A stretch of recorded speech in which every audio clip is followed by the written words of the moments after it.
I met a friend outside before I came in today, and I was like, oh, I think this is my third or fourth EDGY conference. And I love EDGY so much.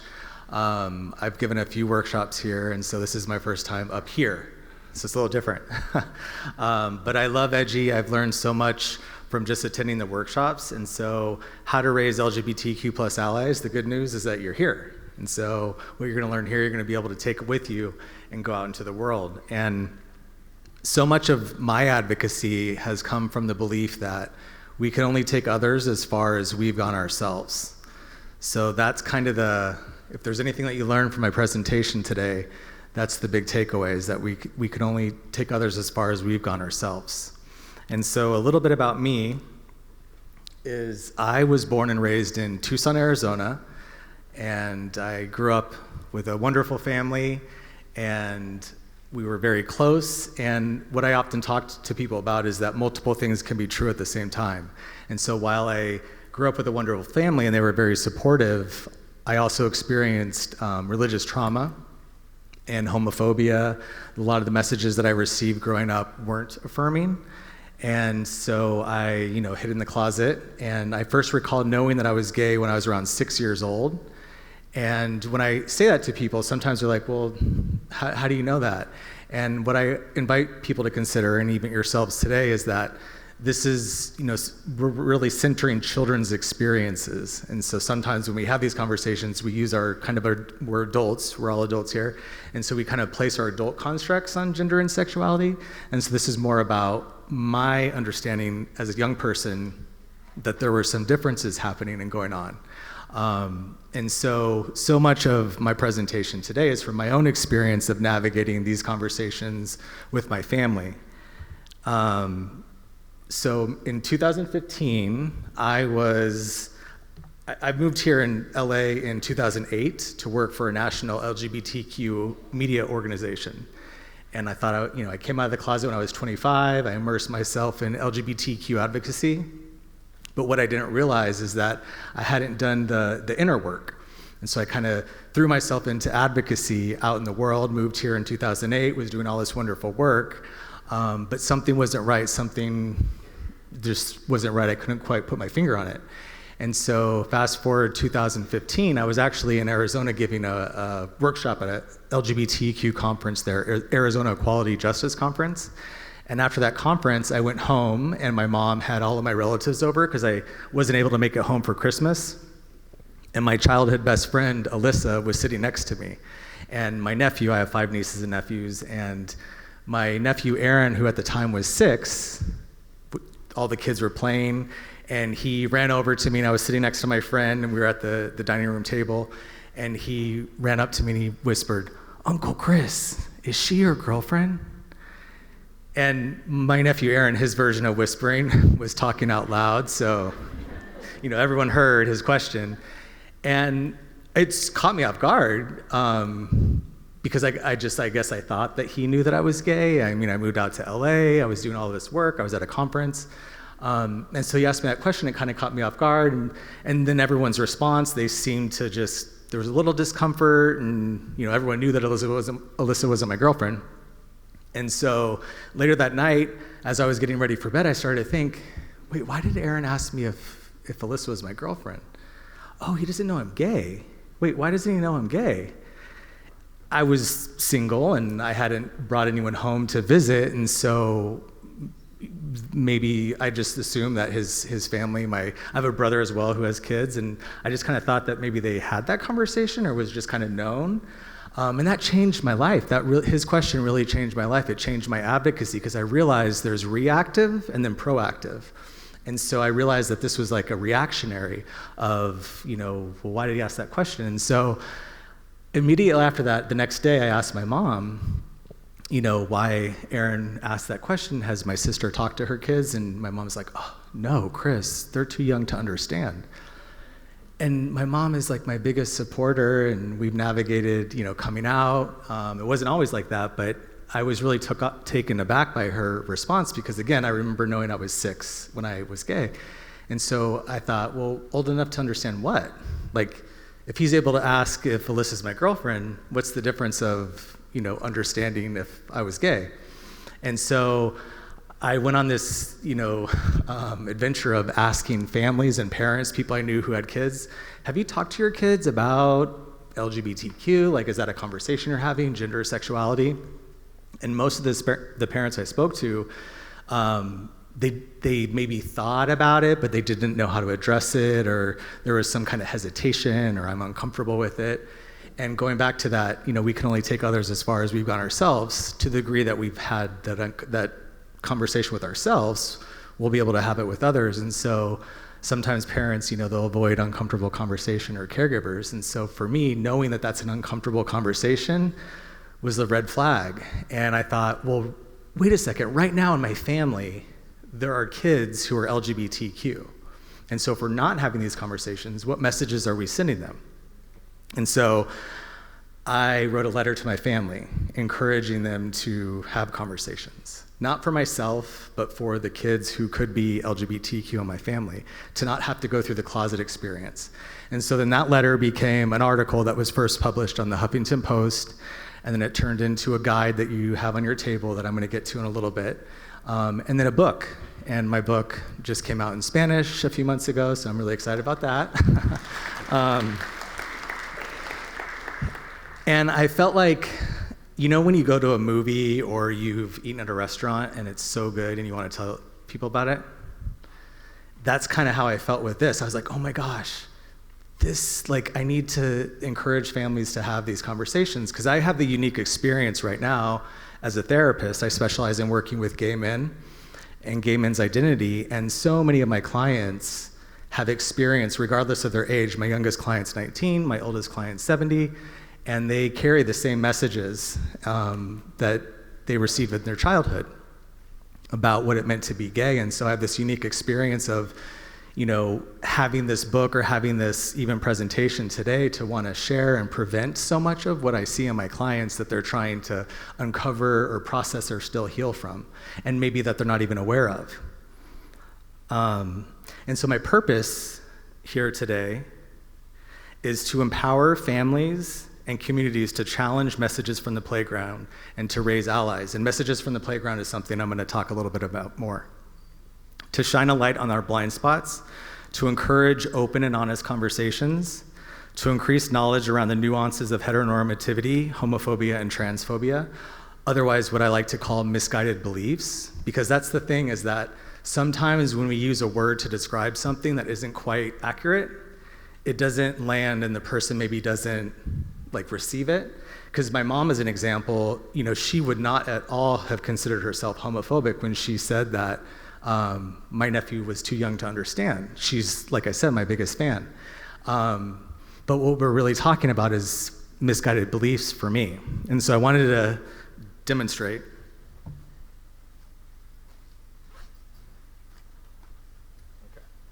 How many of you here know what this is? The DSM. Okay, so some of you know, some of you maybe don't know, but this is the Diagnostic and Statistical Manual of Mental Disorders. So it's what clinicians use to diagnose a mental health condition. And so when I talk about homophobia or transphobia, I don't know that that always captures what's really happening. And a phobia is a real diagnosable condition. And oftentimes there's a somatic experience. I had a client who had a specific phobia, and he would have bodily reactions, and he'd have to leave. We had to come up with coping mechanisms to help him leave places or to regulate when he would have something regarding his specific phobia. So I wanted to read to you the diagnostic criteria for a phobia. It's marked fear or anxiety about a specific object or situation. So flying, heights, animals, receiving an injection, seeing blood. And so you would need to meet criteria. So the phobic object or situation almost always provokes immediate fear or anxiety. The phobic object or situation is actively avoided or endured with intense fear or anxiety. The fear or anxiety is out of proportion to the actual danger posed by the specific object or situation and to the socio-cultural context. The fear, anxiety, or avoidance is persistent, typically lasting 6 months or more. The fear, anxiety, or avoidance causes clinically, and this is important, clinically significant distress or impairment in social, occupational, or other important areas of functioning.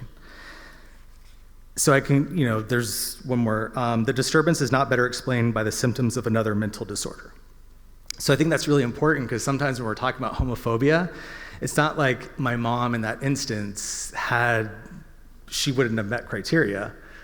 So it's more about misguided beliefs. And I think that's an important distinction so that we can have conversations, because sometimes when we use those words, it almost like puts up no, I'm not homophobic, but what we're talking about is nuance and heteronormativity and things that contribute to misguided beliefs, that we all have, having been raised in a culture and a society.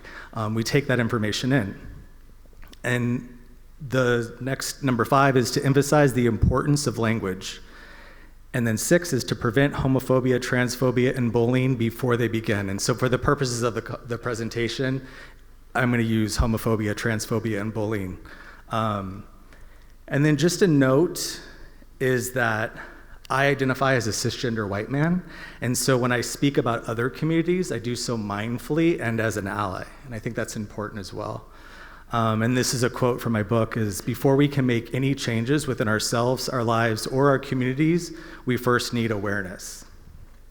And so the definitions and core concepts that I'm going to cover today are messages from the playground, understanding allyship, gender and sexuality 101, barriers to development for LGBTQ youth, and then rule of expectations to inspire conversations. So what are messages from the playground? So that's something that I sort of use. I used to teach, social emotional learning throughout LA County for 6 years, and I go to different communities. And it was interesting because I worked with youth from like around 12 to upwards of late teens. And no matter where I went, there were certain, even though I was a lot older, there were still some kind of language or things that were said or beliefs, and a lot of the material that I taught in school was about uncovering beliefs. And so the guides that I'm going to go through in the exercise, but when it comes to things like being gay or sexuality or success, failure, school, money, all of those things, no matter who we are or where we come from, we all pick up the same sort of messages, societal messages. And a lot of those messages, we don't really realize that they're true for us until we start to consciously decide to challenge them. But we first need to have awareness about them. And so it's interesting because whenever I travel, I'll see playgrounds. I was recently in Mexico City, wandering the city, and there are playgrounds that look exactly like the ones that I played on as a kid. And so for me, it's a sort of symbol of no matter where we are, kids play on the playgrounds and they learn things as they're young, and they take those messages in. Okay.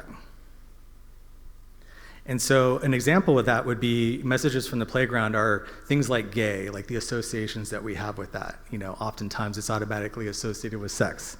Or what does it mean to be bisexual or queer? And so, the image sort of speaks to the conscious words that we hear, and then the words that are like less in the background, those are our subconscious. So the subconscious beliefs that we have or the associations that we have.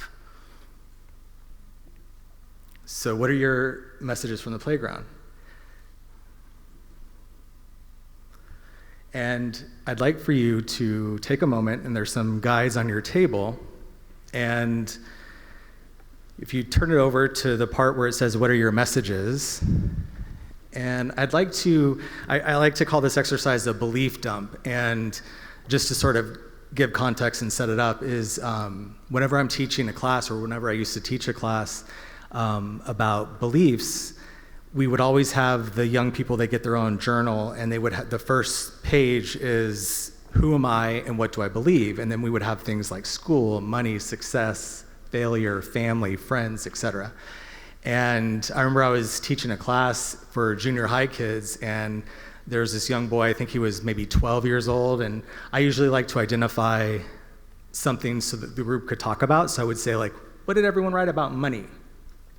And so this little boy flew up his hand, and he said that money is the root of all evil. I was like, whoa, that's a really strong belief. Is that your belief? And he was like, yes. And I was like, oh, okay. Do you have a job? Do you work? And he was like, no. I'm like, okay, so money's the root of all evil. Could it be something that maybe you heard? He's like, no, I believe it. I'm like, okay.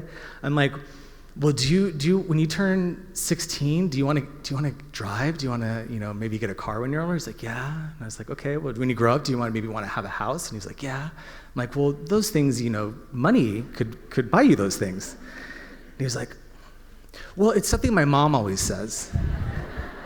And so I share that as an example because you can use that for this exercise of what we're going to do today. And so I'd like for you to kind of just take a moment, maybe check in with yourself, put your hand on your heart if you feel comfortable, and just let yourself know it's safe to share and you're in a safe place. This isn't about blame or making you feel bad about having a certain belief. This is more for your own about, what maybe you heard growing up about being gay. If I were to ask that question, like what comes to mind? An association, a feeling. You can go ahead and write it wherever you feel comfortable. Inside the figure, outside the figure. Was there someone that came to mind when I said that? What were the feelings or the perceptions of people who were gay?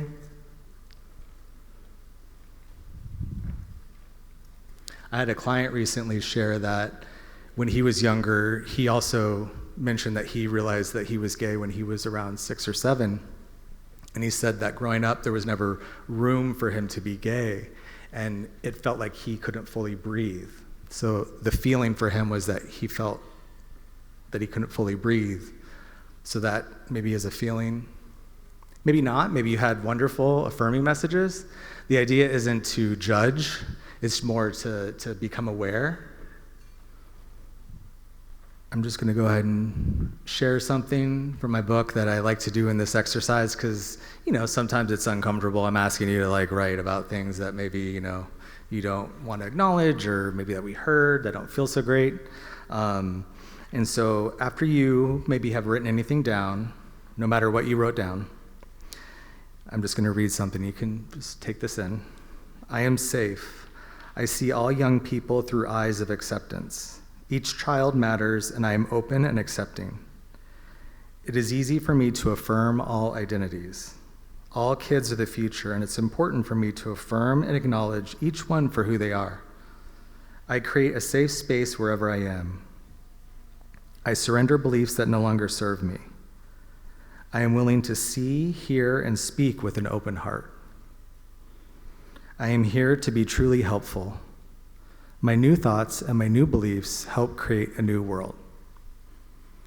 And so this exercise, the image that I took that you see here is of my niece. And I remember one time I was having a conversation with my nephew, and I asked him, if he knows of anyone at school who's LGBTQ, and he was like, no. I'm like, really? At your whole school, you don't know anyone? This was a few years ago. And I'm like, do you think that there aren't any LGBTQ kids there, or do you think that maybe they just don't feel comfortable sharing about themselves? And he's like, yeah, maybe they don't feel comfortable. I'm like, oh, well, maybe they could feel comfortable talking to you, if you feel like a safe space for them. And so for me, this conversation is about helping young people create a safe space with themselves first and then with their friends. And I remember I asked him, well, what are some words that kids use to make fun of other kids at school? Like what words because my nephew got bullied really bad. And I remember we were on the phone and he kind of just I could tell he didn't feel comfortable. And so later that day, my sister-in-law called me and she's like, his name's Tanner. She's like, I can't believe Tanner didn't tell you that he didn't want to talk about it anymore. And I realized in that moment that sometimes when we ask these questions, it can evoke feelings of shame. And so I realized it's really important to create a safe space first. And so with this exercise, I kind of, did it for the purposes of this presentation, but when I'm using these with youth or young people, it's really important to create a safe space. And so with my niece, I had my sister do this exercise with her kids, and she used to take care of, like, babysit. So there was a bunch of kids that she was taking care of, and so she did this exercise just to kind of, because her daughter was also getting bullied. And so she had them sit down, and I have like 7 steps, and so the first step is to create a safe space. And my niece started writing, and depending on where you write is an indication of how much that message maybe is internalized. So if any of the people wrote like maybe in the figure or outside of the figure, that's proximity to the message and how much maybe it has been internalized. And so for my niece, she wrote things about herself that my sister had no idea. And so when she saw the list, she realized, like, oh my gosh, these words that she wrote are about her daughter. And so it created an opportunity for my sister to have a conversation with my niece about some of the things that she had been called and that she was experiencing, but she didn't feel safe to talk about. So I think it's a wonderful tool that we can use, especially when it comes to things like gender and sexuality. So thank you for participating. And so jumping into Gender and Sexuality 101. So gender identity comes before sexual orientation. These are kind of just a snapshot. Around age 2, most children are conscious of physical differences, so they'll start to notice maybe their bodies in comparison to other bodies. Any of you who have kids or no kids, maybe this will resonate. Before the 3rd birthday, most children can label themselves as boy or girl. So, and often at that age, children have a real fixed, rigid way of viewing things, and so they're really strong in how they see themselves and others. Age 4, most children have a stable sense of gender identity. And then age 6 to 10, sexual attitude development. This is the sexual attitude development stage. So you'll hear questions like, is she your girlfriend? Like my nephew, he was exactly 6 years old, and where do babies come from? Those kinds of things. Because most of what children learn isn't from what they think, it's from what they take in from their surroundings. I used to live next door to a preschool. Well, I still live next door to the preschool. The preschool is no longer there, but there was a little girl who was playing in the preschool yard, and I was going to my car, and I used to have long hair and wear it up like in a man bun. And I was walking to my car, and this little girl runs up to the fence, and she's probably 6 or 7, and she said, hi, and I said, hi, and she said, my name's Vanessa, and I said, oh, nice to meet you, Vanessa, my name's Chris. And she looked at me, and she's like, are you a boy? And I was like, yeah, I am. That's a really good question. And after I left, I thought, wow, that's so amazing. Kids are so amazing. I was like, I could almost guarantee that her parents didn't sit her down and give her a lesson and say, Vanessa, boys have short hair and girls wear their hair like A, B, C, and D.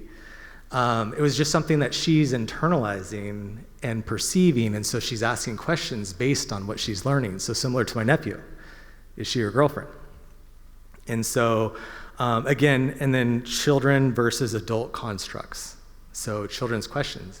My youngest niece right now, she's starting at that age where she's starting to be curious. She notices her brother has a girlfriend, and so she's talking to me about her brother's girlfriend, and to me that's symbolic of like, oh, she's starting to have like crushes and those kinds of things. And so this is that stage, that age. And then a useful tool that I share is, maybe some of you have seen this, but it's the gender unicorn. It's a really wonderful tool. There are many different tools, but this is one of the ones I like using. And gender identity, gender expression, sex assigned at birth, physically attracted to and emotionally attracted to. And what I love so much about this is, if you notice, physically attracted to and emotionally attracted to are hearts. And so often, one of the misguided beliefs, like for my mom, as an example, felt like my nieces and nephews were too young to understand because she thought she associated it with sex. But it was really about emotional and physical attraction. And so something important to know is there are barriers to development for specifically LGBTQ youth. Yeah, thank you. And the first of which is minority stress, anti-LGBTQ bias, and heteronormativity. Number 2 is internalized homophobia, internalized transphobia. This list isn't extensive. These are more of just the things that specifically I often see and I think are important to highlight. And the person as the problem and benign neglect.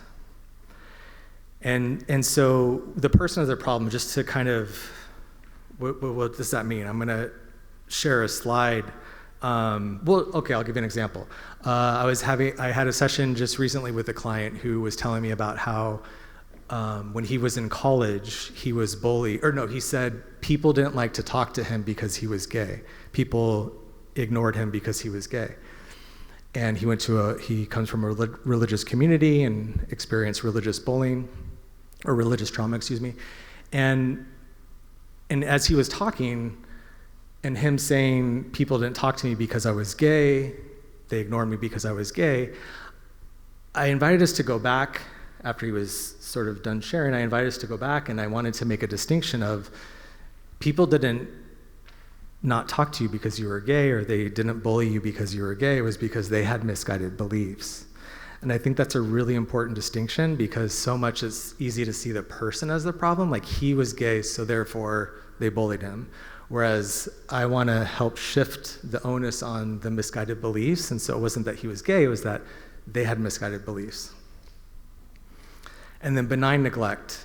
Benign neglect is basically, if anyone here is familiar with the term, it's basically where you avoid having a conversation about something that you feel uncomfortable about. So not talking about it. Okay, so heteronormativity.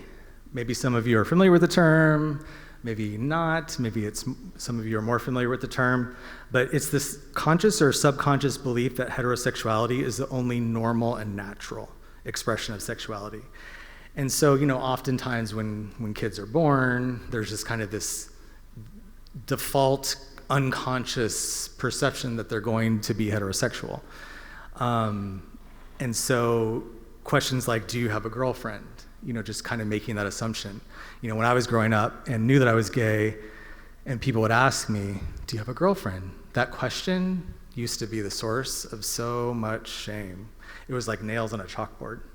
It still happens. I'll be in an Uber or, that question of, do you have a girlfriend? And so I invite folks to consider that, that's kind of making the heteronormative assumption. I equate heteronormativity to humidity. So if any of you have ever been to the South or are familiar with humidity, LA, we don't maybe get so much humidity, but for someone who's LGBTQ, specifically I'm sharing from my experience as a gay man, is that heteronormativity feels like humidity. Like you can't necessarily see it, but I could feel it. I could feel it when I go home to visit my family. I could feel it when I'm in spaces.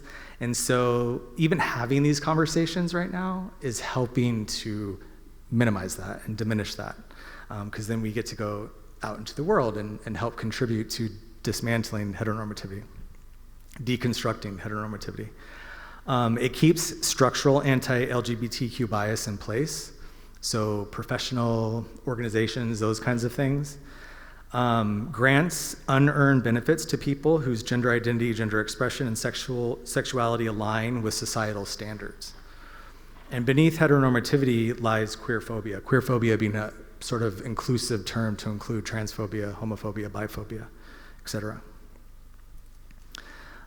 Examples of this, so just really specifically, when I was looking up slides to do this presentation, I typed in families.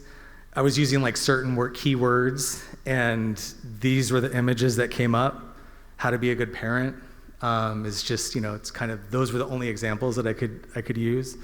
And then going back to the person as a problem. So this was an image to the left. A friend had sent me, and it seems really nice. It comes from a wonderful organization. I know this organization. It's really wonderful. It says if your parents aren't accepting, I'm sure you can read it. If your parents aren't accepting, I'm your mom now. vision. Drink some water, take your meds, make sure you eat, I love you. That's a nice message. My friend sent it to me because he was like, take your meds? Like, do all LGBT kids, vitamins. Vitamins are to stay healthy. Whereas take your meds is like, that's because you have something to treat. And so it's really subtle, but that's an example of the person as the problem. And so then what that contributes to are the barriers to development, specifically for LGBTQ youth, around alcohol and substance use. So this is just a brief statistic from the Trevor Project. Over half of LGBTQ youth, 56%, used alcohol in the last year, including 47% of LGBTQ youth under the age of 21. A lot of my work, I mentioned, I specialize in working with gay men's identity, religious trauma, and addiction. And a lot of what I work on with my clients is, substance use. From when they started using as a means to anesthetize the pain. I'm sure some of you are familiar with addiction and how it works and as a coping mechanism. Another, just really quick, affirming spaces and why it's so wonderful that EDGY exists and is here, and that you're here, is that only 1 in 3 LGBTQ youth found their home to be LGBTQ affirming. And if we even unpack that even more, like what does that mean, LGBTQ affirming in these instances? And so, because I believe that there's a difference between acceptance and intolerance. And so, does your family ask you questions about who you're dating? Do they want to know about your life? Those kinds of things. Those are the nuances and the things that are really important. There's a wonderful TEDx talk, if any of you love TEDx talks and haven't seen it, but it's called, what is it called? It's by Panty Bliss, who is a drag queen, and it's all about the little things that matter, that make us up to be human. I forget the name of it, but it's really good. Panty Bliss TEDx talk. Okay, and so 7 tips to inspiring future allies. So allyship begins with us. And I think that's really, my message is about doing the work within ourselves to become, the deeper we go inside our own lives, the stronger and more of an impact that we can make out in the world. And so for me, I was gay, I grew up, I came out of the closet, I immersed myself in LGBTQ advocacy, and it wasn't until my nephew asked me a question that I realized, I'm not doing a lot of proactive advocacy. And so that came from my own experience of uncovering the biases that I had, the messages from the playground that I internalized, that maybe I felt, there was maybe some discomfort that I felt about having those conversations, so I kind of just left it to my sister or brother to talk about, even though I was living in Los Angeles and working for a national LGBTQ organization. And so this is about, going into our own lives to explore and uncover our biases to help shine a light on our blind spots. And so number 2 is we teach through our demonstration. Each of you in your life, each of you is a teacher, and you're teaching through your demonstration. And so I even talk to parents about, or caregivers about, well, what are the roles that you have at home? Like, what are the activities that each of you do? Like, is it gendered based on, my sister-in-law is the one who cleans and my brother is the one who cooks, those kinds of things. And we get to challenge those. We get to uncover, well, is that true? Do I even like cooking? Do I want to clean? Consider that you could have an LGBTQ child in your family. At the very least, your child is jumping rope or playing tag with one on the playground. And so when we do this work ourselves, we get to help raise LGBTQ allies. The conversations that I've had with my nieces and nephews, I feel like I'm really helping them to become allies, for the friends or people in their communities. And then number 4 is affirm identities versus making youth hypervigilant about differences. I think this is really important too, because what I don't want to do with my my nieces and nephews, as an example, is sometimes when we're hyper-focused on something, we create hyper-vigilance. And so I don't want this to be about, oh, I don't know what to say, or I don't, it's about just helping them understand there are differences, and that's totally okay. Being able to affirm identities versus being hyper-vigilant about the differences. And number 5 is language matters. So, hey friends versus hey guys. Guys is it's just kind of always, it's not always, but it's just something that is often used. The preschool I mentioned, the teachers would always refer to their kids as scholars. So, hey scholars, come inside, which I thought was really wonderful because it was, a way to sort of deconstruct the heteronormativity. And number 6 is don't focus on keeping up, stay focused on keeping open. And so sometimes the fear of what to say will prevent us from even talking or having these conversations. And so, the intention going into every conversation I have is, stay focused on keeping open. All relationships begin with curiosity. And so being curious. And number 7 is be vulnerable, ask questions, and have authentic conversations. And so I'm going to close with one of my favorite meditations from my book. It's called The Rule of Expectations. And basically the rule of expectations, and I saw this a lot in my work of working with young people, especially in juvenile hall, is that how we perceive someone influences how they show up. And so if I perceive you as less than, or then that's contributing to how you feel about yourself. And so if I can see you as this whole, capable, competent person, I'm helping you rise to that occasion. And so I'm gonna read that. And then one final note is this isn't a one-size-fits-all conversation. There are lots of nuances, and it's not a one-time conversation. It's not something that happens once and we did that, check the box. It's have these conversations often and ongoing. I think sometimes when we think having uncomfortable conversations with kids at a young age puts them at risk, it does the opposite, it keeps them from risk. And again, like I just mentioned, is don't let the fear of what to say prevent you from saying anything at all. And then again, going back to centering children's experiences. And so if you want to go ahead and get into a comfortable position, whatever that is for you. And you're welcome to close your eyes or keep them halfway open or open. Go ahead and take a deep breath in through your nose and exhale out of your mouth.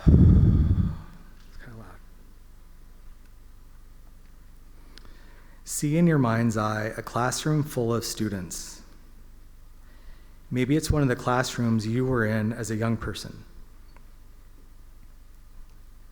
As you look around, you see all the students talking to one another and smiling. You notice the room feels light and free. Everyone is in a good mood. The sunlight is bright and shines through a big window. You look up at the front of the room and you see a teacher with their back to the class. You notice they're writing on the board. The bell rings and they begin to write, "Who you are matters." When they turn around, you see their face and realize it's you. You're the teacher, and the classroom is your life. Each person you interact with every day is someone sitting in your classroom, smiling, happy, and free. You realize that how you feel impacts everyone around you, especially young people. You begin to notice how your heart feels in the middle of your chest. It feels full of loving energy. You remember how good it feels to be able to share something positive with someone, and so you begin to smile at each person in the classroom. You see youth of all backgrounds standing in a big circle in the middle of the classroom holding hands. You see their faces and notice the warmth of their smiles. You see them achieving their dreams. You see them laughing.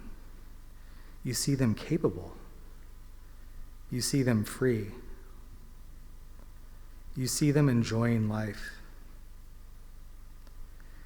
You see them making a positive contribution to the planet. You hold each person's smiling face in your heart, and you look them in their eyes and say, "Who you are matters. Your life matters. You have potential and are capable of achieving anything your heart desires. You deserve to be happy, healthy, and free.